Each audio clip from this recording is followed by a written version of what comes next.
Nous sommes avec le directeur du théâtre alsacien, Pierre Specht, avec nous. Le théâtre alsacien, c'est Molière en alsacien, on va en parler dans un petit instant. Mais avant ça, le théâtre alsacien dans la famille Specht, je demande le père, le fils, le grand-père, vous avez toujours été dans le théâtre alsacien? Oui, c'est un peu une tradition familiale. Mon grand-oncle a été parmi les fondateurs du théâtre alsacien. En quelle année? En 1898. Donc ça fait 115 ans. Et c'était le grand-oncle? Peut-être un arrière-grand-oncle. Après, il y a eu papa? Oui, mon père est entré au théâtre alsacien en 1947. Il est comédien, metteur en scène, et il a pris la direction dans les années 80 jusqu'en 1998, où moi-même j'ai repris cette direction. Votre papa c'était 17 ans, vous c'est 15, donc ça veut dire que vous pouvez quelque part battre le père? Et c'est possible. Ouais. Quoique Gustave Schlosskopf, il a tenu 44 ans, donc c'est déjà pas mal. Donc comment est-ce qu'on transforme du Molière en alsacien? Ça se passera au Tanzmatten, ça se passe ici à l'Opéra de Strasbourg. Comment on fait? Oje, mine. Ah, de Dr. Turco. Das ist ihr Mann. Oder besser gesagt, sie sind sein Mann. Der hat in ihnen a prima Milchkühe gefunden. Alors d'abord, on a un auteur qui est exceptionnel, c'est Klaus Reinbold.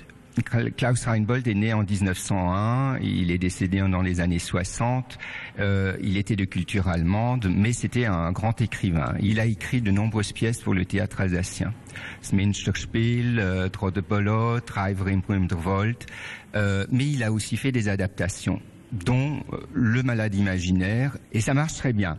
Maintenant, ça c'est une adaptation, c'est-à-dire que il n'a pas fait la traduction de cette pièce, il l'a adaptée et il l'a mis au XXe siècle quand il l'a écrit en 1960.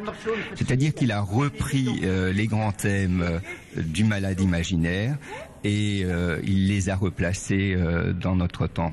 Alors, celles et ceux qui aiment le théâtre, qui ont vu Le Malade imaginaire en français, lorsqu'ils vont le découvrir en alsacien, c'est sous-titré, hein. Voilà, on peut le suivre également en français. Oui, alors c'est surtitré, c'est pas sous-titré, mais c'est vrai que depuis quelques années, on profite du surtitrage de l'opéra et nous surtitrons l'ensemble de nos pièces. Et vont-ils avoir les mêmes émotions qu'en français?